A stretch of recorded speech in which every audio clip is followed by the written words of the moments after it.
up, everyone? Got something new for you. I think you'll like it. So I'll probably get more questions. I get 3 questions, more than anything else. I get questions about baits, reels, and rods. Really a lot of rod questions. Like, probably way more rod questions than anything else. And I hope we don't have some storm coming up. All right. I don't really know how to answer them all, right? Because I'm not saying they're all over the place, but they're really just questions about like what I like or what do you think about this rod, and then a lot of times they go into, well, I got this rod, what do you think? Well, man, I can't even throw all the rods Lou's have. What I did was I just started picking certain ones that I really liked. If it starts to rain while I'm out here, I don't care. It's not raining hard enough. Like little weird sprinkles. Oh well. Here's the deal with that.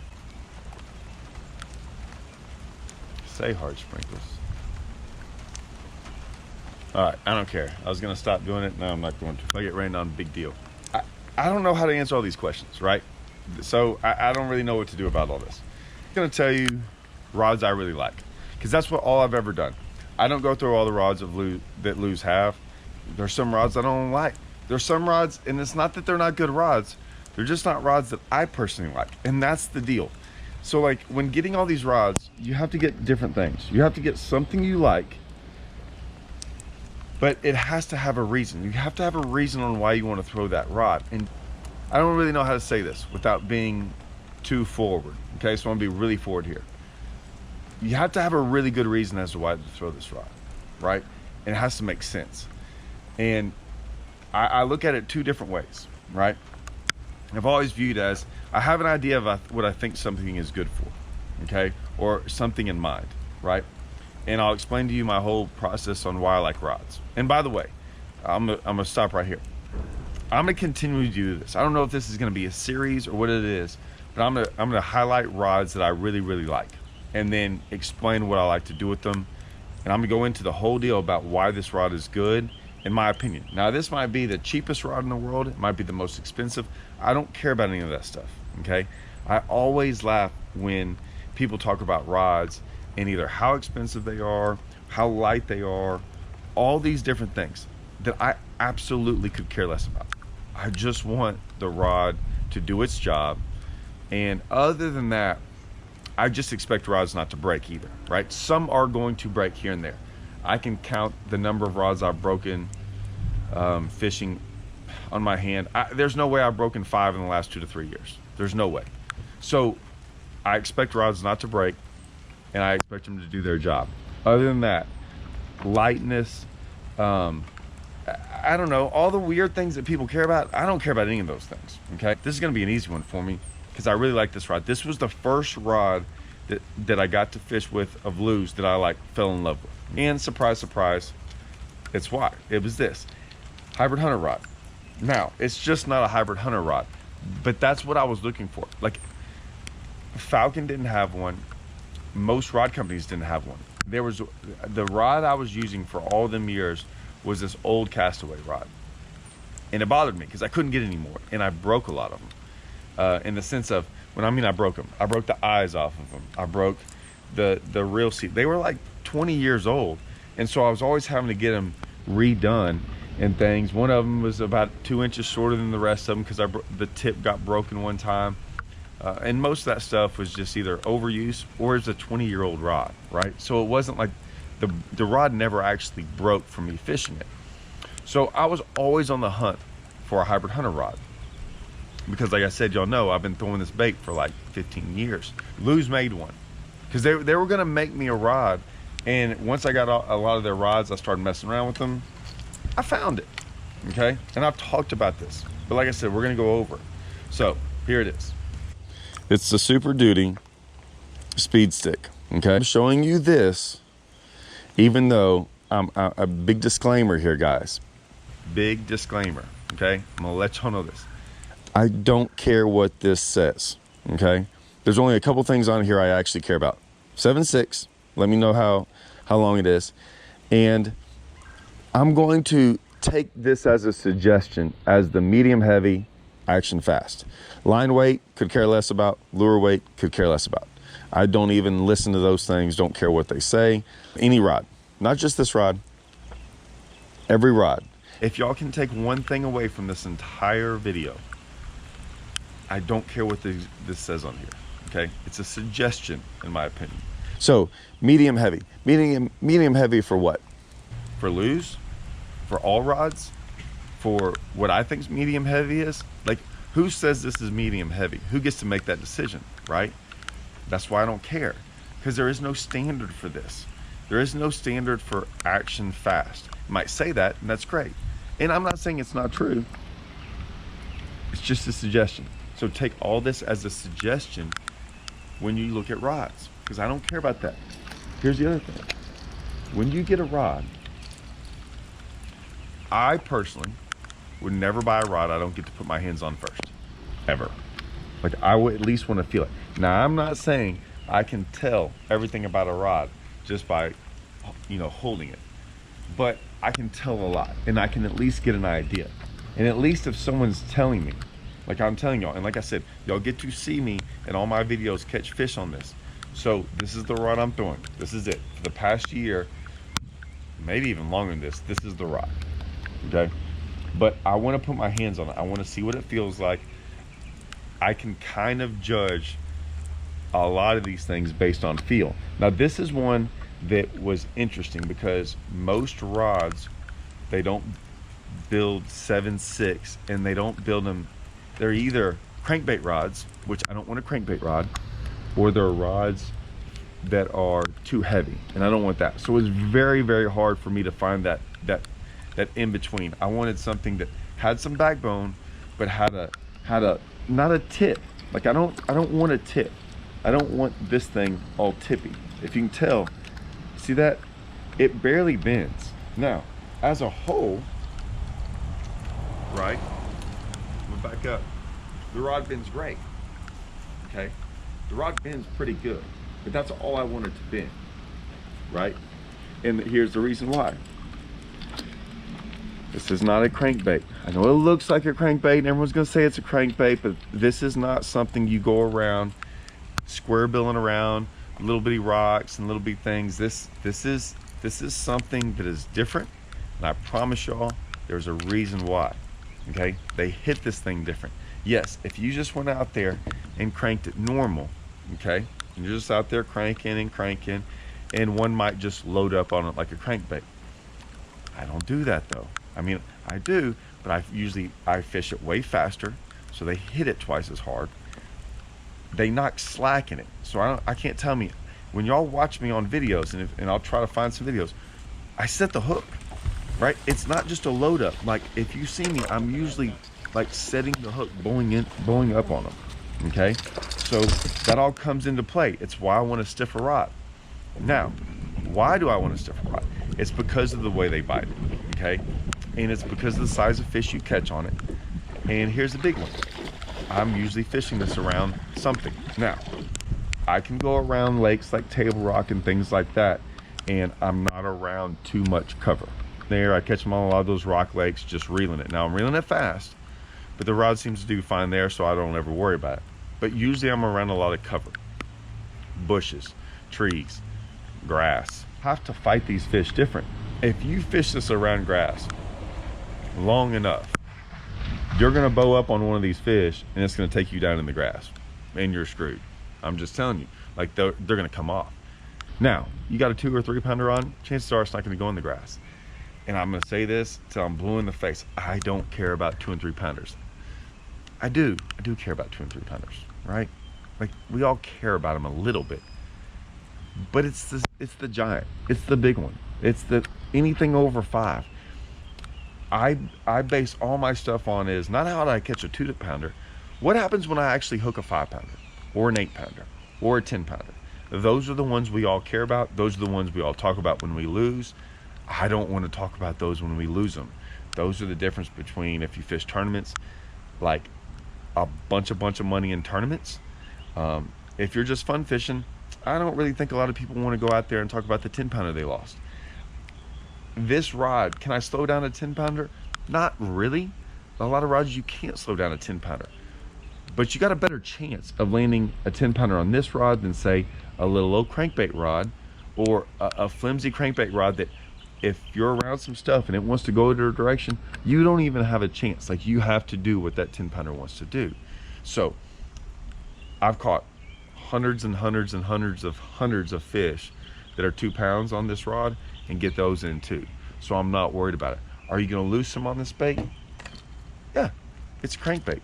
It's a pretty big crankbait. It's a heavy crankbait. And when you catch 100 fish on it, you're gonna lose some. And it's no big deal. Like, the way they hit this thing, how hard they hit it, how fast they hit it, it generates bites. They don't always go up there and eat it whole, right? It's great if they did, but that's not the case. You're gonna catch some on the outside of the mouth, all kinds of things, and you're gonna lose some fish. But I rarely lose fish on this rod. I wanted something that will bow up, right? Has some play, right? So it has some play when the fish does that. So it's gonna bend, right? But there's a stopping point in there. There's a stopping point that after it bends and loads up, right, there's backbone. I want that backbone, and I want that backbone to be fairly stout. And when I say stout, not for a worm rod, but for that in-betweener rod. This is a tweener rod. A lot of companies don't make tweener rods that are 7.6. They like to make those around 7 foot and 7.2 and 7.3. I want a 7.6 rod. Also, I want that 7.6 rod for a couple reasons. I can cast the spade a lot longer on a 7.6 rod. I can take up more line when they knock slack in it, okay? I can play the fish easier. All rods that are longer give more of a chance to play them because it's gonna have more bend. It's gonna have more parabolic bend in them. So you're gonna lose less fish. A shorter rod, in my opinion, is a lot easier way to lose a fish when they start to going and jumping and fighting and doing weird things, because there's no give. There can't be as much give on a shorter rod as it compared to a longer rod. So I suggest all y'all out there, think about that when getting rods. A lot of y'all might like a shorter rod. I'm just telling y'all, it's why over the years there has been a trend to rods becoming longer. It's not because for anything else than they're better rods. If you can get away with the longer rod, use a longer rod. There's almost 0 times when a shorter rod is better. Now, jerk bait fishing, and I can't tell you how many guys talk about, you know, skipping things. I skip things. I can skip things on a 7.6. Here's the crazy part about this. And like I said, you're gonna hear all my philosophies when it comes to rods on a lot of these videos. This is the best part. You have a 7-foot rod, and they're like, oh, I switched to this 7 foot or this 6'10". No, guys, think about this: a 7-foot rod or a 6'10". So you've got 7 feet, and you cut off that much, and you're like, oh, way better for me to flip around and skip around. And I'm going, you cut off 2 inches. You got 7 foot in your hands, and all you did was cut off 2 inches, and it's that much easier and that much better. If you learn to skip or flip with a 7-foot or 7.6 rod, you'll be fine. You just get used to it. You cast all day long with your left hand, eventually you get good at it. So a 7.6 to a 7 foot, we're talking 6 inches, and that's, I can go so many different ways with that, but I'm not going to. I'm gonna keep this clean. But come on, is 6 inches that big of a deal? I had to say it. If you can get away with a 7.6 rod or a longer rod, try to work with it. See what you can get away with, because it's going to be better. It's much more. You can work your bait easier. You can do so many more things. I understand there's some things like a jerk bait and things where you're hitting the water with your rod. I get some of that, right? But for this, none of that's going on. You're worried about casting it and fighting a fish and working the bait. That's it. Those 3 things are the only thing you should worry about. And a 7.6 rod is better for that. Lew's has a different rod. It's this one. They're 7.2, heavy, fast action. Look, the action on those, if y'all can see, is almost the same. But this one says medium heavy. This one says heavy. Like I said, and I've thrown this on this, testing it out. I actually don't mind this rod. He actually makes a swim bait rod that's 7.6 that's really close to that. Let me go find that rod. All right, found it. This is it. The Signature Series Mark Rose 7.6 medium heavy fast. It's basically this same rod. Basically, I don't really know why I picked this rod over this rod, in the sense of it's very hard for me to tell the difference. To be honest with you, I do like the handle on this one. I like these kind of handles, but for doing this, like I said, preference deal. It's preference on the way the rod is or looks and things like that, but really doesn't have any effect on the rod. Like I said, go back through some of my videos. You can check those out and see why I like this rod, how I set the hook on them, why I think it's good. You can see the action in it when I catch fish. Think about this series. I'm thinking about doing a series like this, like every week or two, coming out here with a different rod that I really like. Like I said, real quick guys, this isn't the only thing I throw on this rod. I throw a lot of different swim baits. I'll throw like a 4.0, like a bigger crankbait on that rod. I'll throw some different stuff. Like this is a rod I almost look for baits to throw. Like when I find a rod that I really like, I start then going, I do it backwards than what you would think. When I find a rod I really like, I then go back to see how many different baits I can throw on that rod. Does that make sense? A lot of guys go and look for a rod to throw a certain bait on. I do that, but when I find a rod I really like it has a good action, you can throw multiple things usually on that rod. Plus, saves y'all some money. You already like the rod. That way you can throw different things on it. You know what you're getting out of a rod. So I know what I'm getting with this rod. So I then search different baits going, you know what? I bet you that bait works good on that rod. I bet you that works good on that rod. That's what I do with these rods. That's why I'm bringing them up. Because I'm not going to go out there and tell you that if I throw 24 different baits, I'm going to have 24 different rods. It's not the case. By the end of the year, I'll have probably 6 of these rods, maybe 8 of them, right? I've got 4 of them now.